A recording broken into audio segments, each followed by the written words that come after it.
I still remember the first time I saw her. It wasn't in a romantic place, not in some candlelit restaurant or at a party full of laughter. It was in the conference room of a mid-sized firm where I worked as an analyst. A room filled with nervous interns and loud executives. She walked in like she owned the air around her. Her name was Claire Dawson. Her handshake was firm, her voice steady, and her eyes sharp enough to cut through any illusion of confidence.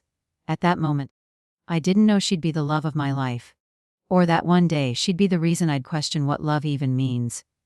Claire wasn't like anyone I'd met before. While most people talked about what they wanted to become, she was already becoming it. Every move she made felt calculated. Like she was building something invisible, something huge. And I was drawn to that. Maybe because deep down, I wanted to be part of something bigger too. We started off as colleagues. Late nights at the office turned into casual coffee breaks. And those coffee breaks, they turned into something that felt like a shared dream. She'd talk about building her own company one day, a place where people worked with passion, not fear. And I'd listen, sometimes more to her voice than her words. It didn't take long before I fell for her completely. And somehow she fell for me too. At least, that's what I believed. We got married in a small ceremony, no luxury, no audience, just us. She wore a simple white dress. I remember how her eyes softened that day, how she whispered, "We're gonna build an empire together." And she meant it. Within 5 years, Claire had turned her startup idea into a thriving company. Investors loved her. The media called her the Iron CEO. She became a name everyone in the business world respected and feared. And I was right there beside her, working silently behind the scenes. I managed her finances, handled strategy meetings, wrote her speeches, even cleaned up after mistakes she didn't want the world to see. But slowly something changed. At first it was subtle. She started taking longer to come home. Meetings ran late. Her phone was always on silent.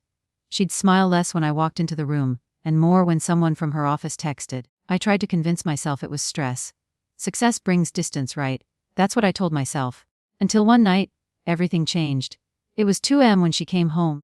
Perfume lingering like a stranger's scent. I asked where she'd been. She looked at me, not with guilt, but with annoyance. "Do you really need to know everything, Ryan?"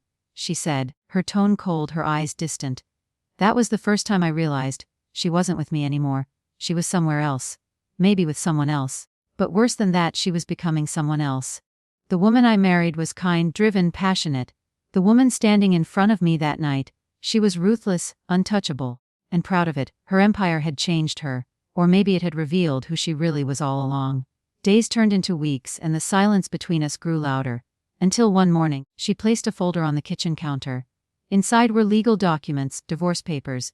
No fight, no tears, just her signature already dry. When I looked up at her, she said calmly, "You'll get what's fair. But don't ever think you'll touch my company or my money again." And she walked away. Like it was just another business deal. But I wasn't going to let that be the end.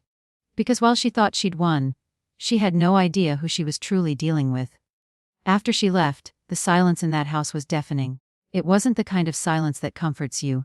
It was the kind that eats you alive. I remember sitting on the edge of the bed, staring at the half-empty closet. Her clothes were gone. Her scent was gone. But the memories, those were still there, clinging to the walls like ghosts that refused to leave. For weeks, I didn't speak to anyone. People from the office called. Friends stopped by. But I didn't open the door. What was I supposed to say that my wife, the woman I built an empire with, had not only divorced me, but erased me like I was a typo in her story? I kept thinking about her words. "You'll never touch my money again." It wasn't about the money, it was about the meaning behind it. She wasn't just ending a marriage. She was declaring victory. She thought she'd won the war before I even realized it had begun. But here's the thing about betrayal. It doesn't kill you instantly. It poisons you slowly. Until one day you wake up and you're no longer the same person. That day came for me 3 months later. I was at a local coffee shop.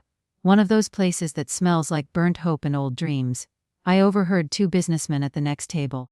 They were talking about a new partnership Claire's company had secured. A merger that would make her company worth hundreds of millions. One of them laughed and said, "She's brilliant, man, ruthless. She ditched her husband before the deal closed. Smart move. Heard he handled most of the groundwork, but she didn't want to share a dime." I froze. That's when it hit me. She hadn't left me out of boredom or pride. She'd left me out of strategy. She planned everything. The long nights, the sudden coldness. Even the divorce, all of it. She knew the deal was coming, and she wanted me out before the money hit. I walked out of that cafe shaking. Anger didn't even describe what I felt. It was betrayal layered with humiliation. She had turned me into a disposable asset. But instead of losing control, something inside me hardened. A calm I'd never known before settled in. And in that calm, a voice whispered, "You taught her everything about business. You can build again, you can rise again."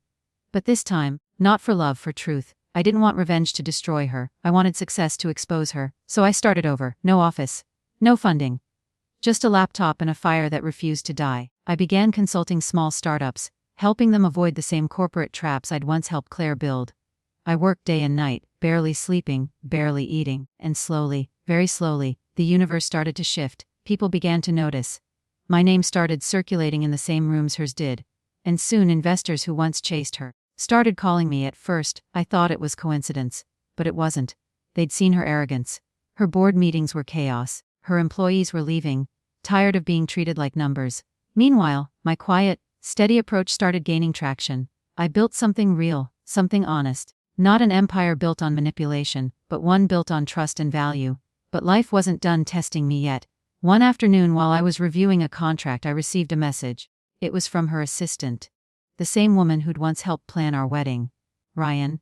She wrote, "I think you should know. Claire's company is in trouble.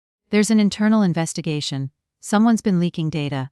For a moment, I didn't know whether to laugh or cry.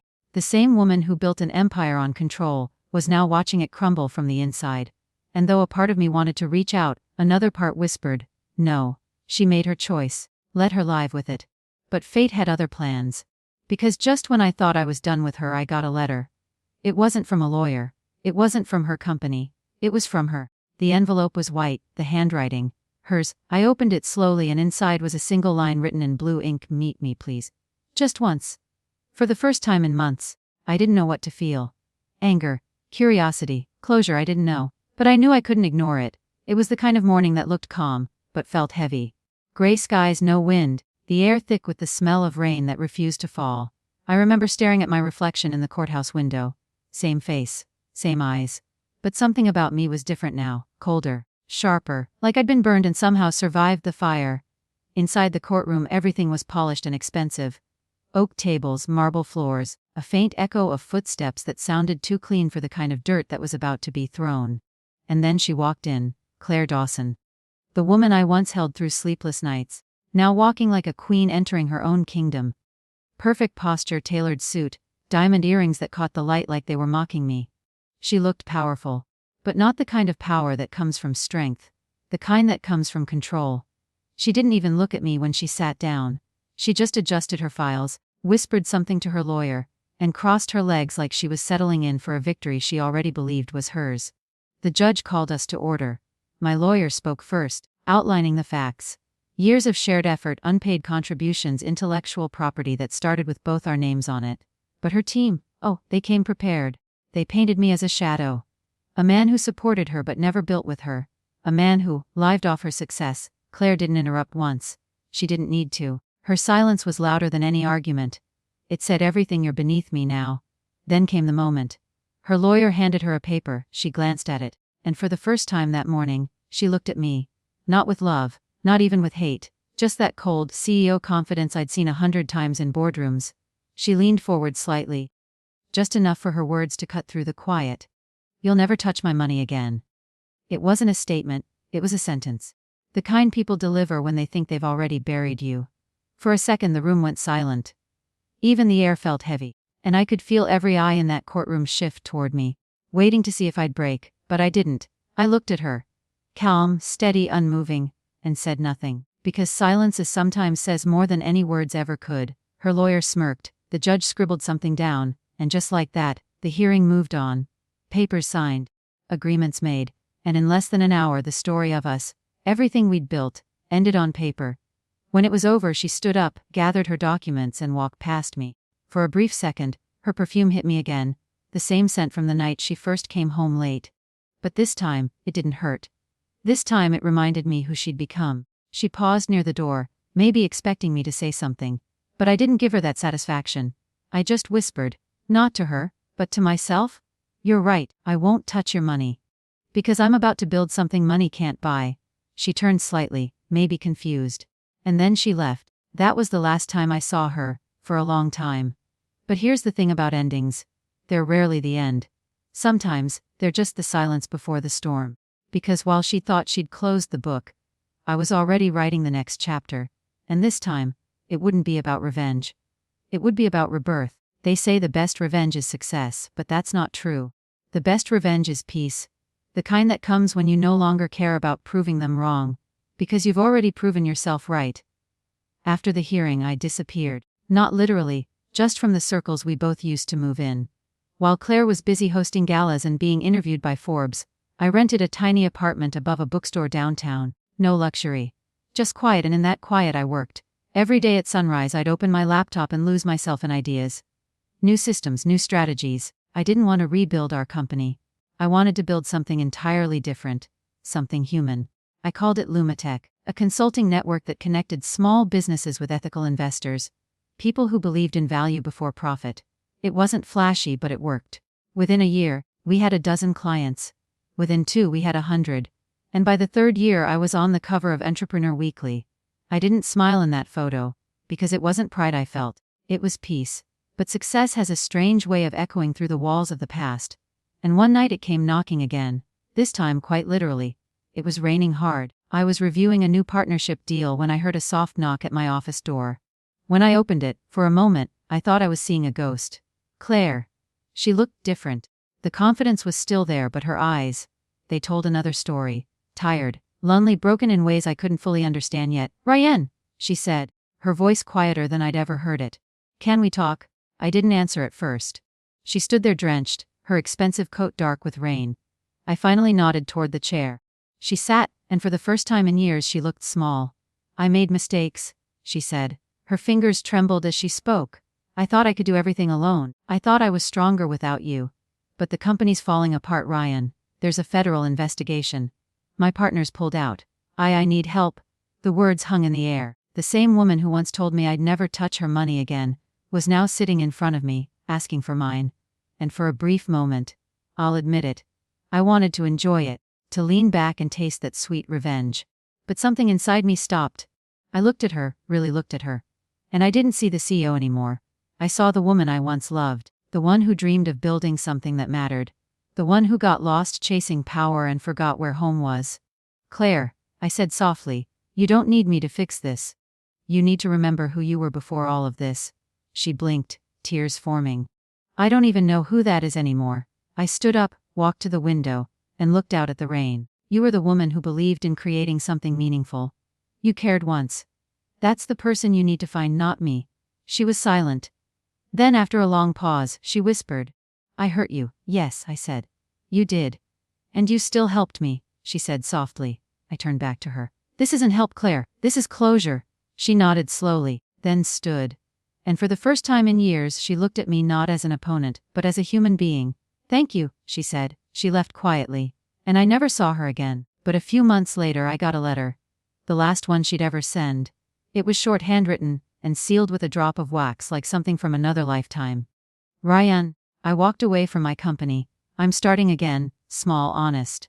I hope one day I become the person you believed I could be." I read it twice. Then I folded it, placed it in a drawer, and closed it. Because some stories don't need revenge to end, some just need peace. And mine finally had it. Years have passed since that rainy night. And yet, sometimes I still hear her voice. Not in a painful way, not anymore, but like an echo of a life I once lived. A memory that doesn't hurt, but humbles. Lumitech grew beyond what I ever imagined. We expanded globally, partnerships, foundations, schools. But the real success wasn't in the numbers, it was in the people. Every time someone told me, "You helped me rebuild my dream," I felt like I'd finally done something that mattered. Still, every once in a while, I'd pass a news headline about Claire. Former CEO starts new non-profit for women in business. She speaks at Harvard about ethics and leadership. And I'd smile quietly to myself, not out of pride, but because I finally understood something. She wasn't my enemy. She was my mirror. Her betrayal broke me, yes, but it also forced me to face the truth. That I'd lost myself long before she left. I had tied my worth to someone else's dream. And when that dream walked away, I had to find my own. That's what redemption really is. It's not about forgiving the person who hurt you. It's about forgiving the version of yourself that allowed it to happen. One evening, I visited the old office building, the one where it all began. It was empty now, windows covered in dust, a faint hum of silence inside. I walked to the corner where we used to sit late at night, sketching ideas on a whiteboard. And for a moment, I could almost see her there again. Laughing, dreaming, believing. I closed my eyes and whispered, "I hope you found your peace too." The air was still. And for the first time in years, I felt free. As I stepped outside, the sunset stretched across the skyline, orange and gold melting into the city. And it hit me. Life isn't about winning against others. It's about not losing yourself. We chase money, success, recognition. But the real victory is quiet. It's when you can stand in the ruins of what broke you, and still find beauty in the way you rose again. Claire once told me I'd never touch her money again. And she was right, I never did. But I touched something far more valuable: peace, purpose, and the kind of success that can't be stolen, because revenge fades. But redemption, it stays. If you've ever been betrayed, if you've ever watched someone walk away and take a piece of your soul with them, don't chase them. Don't chase revenge. Build. Rise. And let your peace be the loudest response. Because one day, when they look back, they won't see the person they left behind. They'll see the person they could never destroy. A teach divar siering my wife t siolokad prud.